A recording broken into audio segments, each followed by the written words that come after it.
پہلے زمانے میں لوگ اپنی بیویوں پہ تہمتیں لگا دیتے تھے، یہ زنا ہے، یہ میرا بچہ نہیں ہے، بچہ پیدا ہوا نا میرا نہیں ہے. تو اسلام نے اس دروازے کو بھی بند کیا کہ حدیث میں آتا ہے الولد للفراش وللعاهر الحجر، کہ جس کے گھر میں بچہ پیدا ہوگا نا تو بچہ اسی کا ہے بس.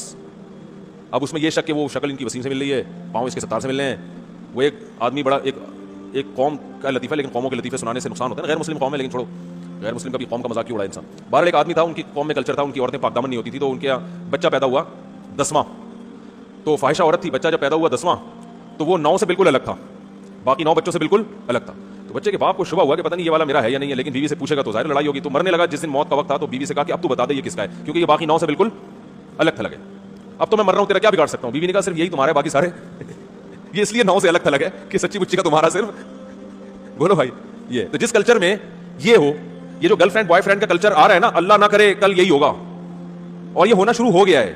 برائی کو بیان کرنا اچھا کام نہیں ہے، اس سے برائی اور پھیلتی ہے، لیکن بعض دفعہ بتانا پڑتا ہے کہ بھائی اس گرل فرینڈ بوائے فرینڈ کے کلچر کو ختم کرو، اس سے بڑی تباہی ہے. میں آپ کو بتاؤں، یہی میرے پاس لوگ آئے ہیں کہ بچہ پیدا ہو رہا ہے، شوہر کو شک ہے کہ پتہ نہیں کس کا ہے یہ. اب ہمارے کلچر میں بھی شروع ہو گئی یہ چیزیں، کیونکہ شادی سے پہلے اتنی لڑکی کی بوائے فرینڈ بن چکے ہوتے ہیں کہ مرد کو، اگر مرد میں ذرا سی بھی کوئی کمزوری ہے نا، کوئی عیب ہے، تو مرد کو شبہ ہوتا ہے کہ میری بیگم کہیں کسی اور کے پاس نہ جائے. جن کا گرل فرینڈ ہر ایک کا نہیں ہے الحمدللہ، خیر غالب ہے. گرل فرینڈ بوائے فرینڈ کا کلچر جس معاشرے میں ہوتا ہے نا، یہ سسٹم شروع ہو جاتا ہے. تو بھائی، اور پھر سب فوش فلمیں دیکھ رہے ہیں، سب کا مطلب بہت بڑی تعداد میں دیکھی جا رہی ہیں. تو آپ کیسے یہ کہہ سکتے ہو کہ جو ہے وہ معاشرے میں جو ہے نا وہ بے حیائی نہیں پھیل رہی. تو وہ آہستہ آہستہ میاں بیوی کا اعتماد ختم ہو رہا ہے. پہلے لوگ 3 سال گھر سے باہر ہیں، ان کو پتا ہے بیوی کے بارے میں اعتماد ہے، بھائی کہیں نہیں جائے گی. عورت کو شوہر پر اعتماد ہے، بھائی 3 سال بھی امریکہ میں رہ کر آئے گا، ہمیں پتا ہے یہ کہیں اور نہیں جائے گا. لیکن اب میں نہیں کہہ رہا ختم ہوا نہیں ہے، آپ گھروں میں شک کرنا شروع کر دیں، لیکن ہو رہا ہے. کیسز آنا شروع ہو گئے، اچھے اچھے لوگوں کے کیس آ رہے ہیں. ہم سے تو ہر آدمی اپنے دل کی بات کر لیتا ہے مشورہ لینے کے لیے. اچھے اچھے گھرانوں میں کیس آ رہے ہیں کہ مرد کو شبہات ہو رہے ہیں، پتہ نہیں کس کا بچہ ہے. تو یہ بہت خطرناک بات ہے بھائی. گرل فرینڈ بوائے فرینڈ کے سسٹم کو کیا کرو، ختم. بیٹی کے بالغ ہوتے ہی شادی کر دو، کیونکہ اس میں ڈیزائرز تو ہیں. نیچر سے کب تک لڑو گے میرے بھائی؟ لڑکی کا دل چاہتا ہے کہ لڑکے سے دوستی لگائے، یہ دل کی چاہت ہے، یہ چاہت غلط نہیں ہے. لڑکے کا دل چاہے گا کہ میری کوئی گرل فرینڈ ہو، یہ چاہت غلط نہیں ہے. یہ چاہت کو حلال میں تبدیل کر دو. بچی بالغ ہوئی ہے، اس کو بولو بھائی جو تمہیں پسند ہے بتاؤ، شادی کر دیں گے تمہاری. نکاح کر لے، اس کا شوہر ہے، وہی بوائے فرینڈ ہے، وہی اس کا شوہر ہے، خوش ہو جائے گی. بے حیا بننے سے پہلے اس کو حلال تسکین مل جائے گی، تو غلط کی طرف نہیں. انسان بائی نیچر غلط تھوڑی ہے. وہ بھائی چوری کی روٹی کا کسی کا دل نہیں چاہتا. چوری پہلی دفعہ اسی لیے کرے گا جب حلال روٹی نہیں ہوگی. پھر جب ایک دفعہ چوری کی روٹی منہ کو لگ گئی، پھر حلال ملے گی بھی تو نہیں کھایا ہوا. جو چرا کے کھانے کا مزہ تھا وہ حلال میں نہیں آ رہا. تو یہ ہوتا ہے. اس لیے بچہ بالغ ہوا، بچی بالغ ہوئی، فوراً اور کر کے دیکھو کچھ بھی نہیں ہوگا. لوگ کہتے ہیں اتنی سی بچی کا نکاح کر دیا، ہائے ہائے کیسی کیسی باتیں کر رہے ہیں مولانا صاحب، ہائے ہائے سسرال والے تو کھا جائیں گے اس کو.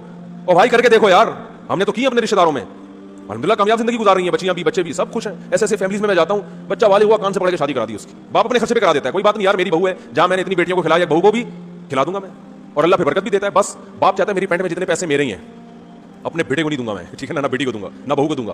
پھر یہی نتیجہ نکلتا ہے کہ پھر وہ بیٹا بھی نہیں خرچ کرتا باپ پر. وہ بھائی رشتہ داروں میں سب کی آمدن، بولو بھائی سب کے لیے، سب مل جل کے کھائیں. پٹھانوں میں دیکھو کیا ہوتا ہے، کوئٹہ میں اور ادھر، بڑا بھائی اپنے چھوٹے بھائیوں کی شادیاں اپنے خرچے پہ کر رہا ہوتا ہے. یہاں باپ نہیں کر رہا ہوتا، یہاں ابا نہیں کر رہے ہوتے، وہاں بڑے بھائی کر رہا ہوتا ہے. چھوٹے ایک کما رہا ہے تو چھوٹے بھائیوں کی بھی شادیاں، چل بھائی بسم اللہ، ٹھیک ہے نا، خوش ہیں سارے اکٹھے رہ کے کھا رہے ہوتے ہیں. تو ہمارے ہاں عجیب سا سیٹ اپ شروع ہو گیا ہے. یہ ہر آدمی کہتا ہے بس میری پینٹ میرا بٹوا میرے پیسے.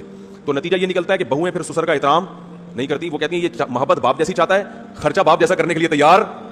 ارے اس کو پتا ہے میرے ابا نے تو مجھے ساری زندگی کھلایا پلایا. سسر کا پتا ہے یہ تو میرے میاں کو شادی نہیں کرنے دے رہے تھے جب تک خود اسٹیبل نہیں ہوئے، تو انہوں نے تو شادی بھی نہیں کرنے دی، اور شادی کرنے کے بعد بھی یہ اور ایک ڈھیلا خود خرچ نہیں کرتے. تو باپ بن کے دکھاؤ یار، کرو خرچ، کھلاؤ پلاؤ، پھر اولاد بھی تمہیں باپ بنائے گی، پھر اولاد تم پہ بھی خرچ کرے گی. یہ ہمارا کلچر تھا جو اب آہستہ آہستہ ختم. باپ ہمیشہ اولادوں کو کھلاتا تھا، بہوؤں کو بھی. پھر جب بوڑھا ہوتا تھا سارے مل کے اس کو کھلاتے تھے، فخر کرتے تھے یار میں خرچ کروں گا، نہیں میں خرچ کروں گا، میں خرچ کروں گا. اب وہی ہو رہا ہے گوروں والا سیٹ اپ. ابا کہہ رہے میری پینٹ میرے پیسے، ٹھیک ہے نا. بہو اپنا کما کے الگ کھا رہی ہے، میاں اپنا کما کے بولتا کیوں نہیں بھائی الگ کھا رہے ہیں. تو نہ بہن پہ خرچ کر رہے ہیں، نہ بہن بھائی پہ خرچ کر رہی ہے. بس تھوڑا سا وہ وائپر پہ جو آتا ہے نا، وہ گاڑی کے شیشہ صاف کرتا ہے، اس کو 5 روپے، یہ صدقہ خیرات چل رہا ہے مارکیٹ میں. وہ جو آتا ہے نا وائپر کو صاف کیا، یہ لے 5 روپے، اور وہ بھی بلا کو ٹالنے کے لیے. کسی نے بتایا ہوتا ہے بھائی کچھ 5 روپے نکالو بلائیں ٹل جائیں گی. تو 5 روپے میں چڑیلیں تو ٹلنے والی اچھی بات ہے، نہ کرنے سے یہ بھی بہتر ہے، لیکن اس سے بلائیں نہیں ٹلیں گی. سمجھ رہے ہو؟ نہیں آ رہی سمجھ میں. وہ ایک آدمی، ایک عورت کسی عامل کے پاس گئی کہ میری فلاں ڈاکٹر سے میری شادی کرا دو. عامل نے کہا 5 لاکھ روپے لگیں گے. اس نے کہا نہیں 500 روپے یہ فیس ہے میری. عامل کرا تو سکتا نہیں ہے. تو عامل نے کہا 500 روپے میں تیرے کو ڈاکٹر نہیں ملے گا.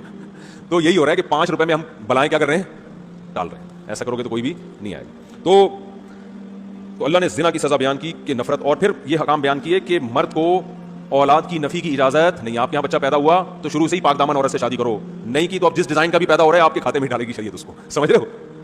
نہیں آ رہی بات سمجھ. اب آپ کو شک کرنے کی اجازت نہیں ہے.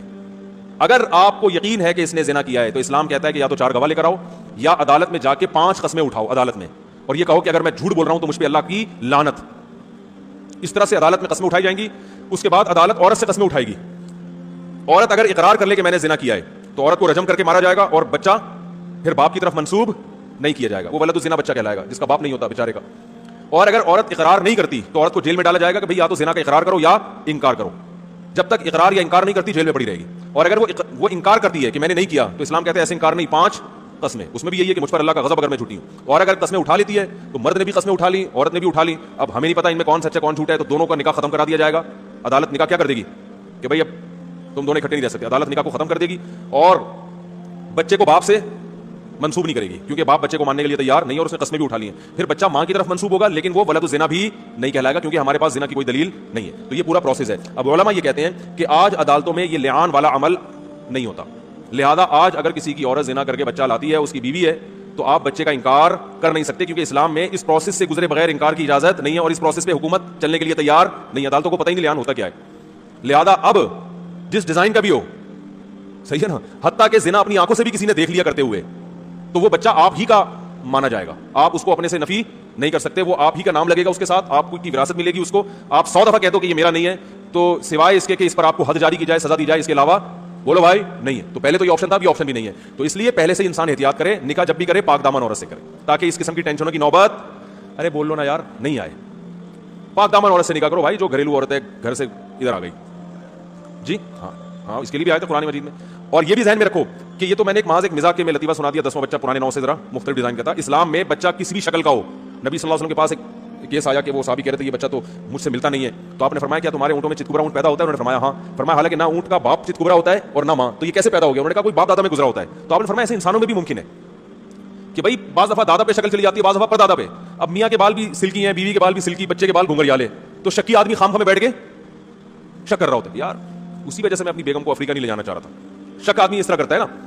تو حدیث میں کیا سکھایا ہے بھائی؟ شک کرنے کی اجازت نہیں ہے, ہو سکتا ہے باپ دادا میں کوئی گزرا ہو. تو یہاں کسی بھی شکل کا, دونوں سفید چٹے ہوں اور لڑکا کالا کوڑا بالکل اندھیرے میں نظر ہی نہیں آ رہا, اتنا بلیک پیدا ہوا ہے, پھر بھی وہ آپ ہی کا ہے. اس معاملے میں شک کرنے کی اجازت بولو بھائی نہیں ہے. لوگ کہتے ہیں ڈی این اے ٹیسٹ سے, اسلام میں ایسے موقع پہ ڈی این اے کی بھی اجازت نہیں ہے. بس میاں بیوی کے پیدا ہوا تو اسلام نے اس کو چھپایا ہے, باپ ہی کا ہے, ڈی این اے کی اجازت نہیں ہے. آپ کو نہیں آ رہی بات سمجھ میں؟ اگر ڈی این اے کی رپورٹ میں آ بھی گیا نا کہ کسی اور کا ہے تو پھر بھی وہ آپ ہی کا ہے. اسلام اکارڈنگ ٹو شریعہ اس کی اجازت نہیں ہے. اس میں حکمتیں ہیں, مصلحتیں ہیں. اس لیے کہ اسلام نے کہا بھائی زنا کی تہمت لگاؤ گے تو آسانی سے نہیں, کیونکہ یہ اگر کہہ دیا میرا نہیں ہے اس کا مطلب تمہاری بیوی نے زنا کیا ہے. بیوی نے زنا کا مطلب تم اس کو بدکار کہہ رہے ہو, بدکار کہہ رہے ہو تو پھر جاؤ عدالت میں جا کے 5 قسمیں اٹھاؤ. ایسے ہی نہیں کہہ سکتے کسی کو آپ. اور ہمارے یہاں دیکھو بات بات پہ زنا کے الزامات لگتے ہیں کہ نہیں لگتے. تو زنا کا الزام لگانا اسلام میں آسان کام نہیں ہے, اس لیے اپنی زبان کو لگام دیا کریں. بات بات پہ وہ زانی ہے, وہ یوں ہے, وہ فلانا ہے, اس نے یہ کیا, تو بھائی اس پہ 4 گواہ ہونے چاہیے, نہیں تو الٹا شریعت کہتی ہے اس کو چترول لگاؤ. اگر 4 گواہ نہیں ہے تو ہو گیا بس. چلیں کافی میرا خیال.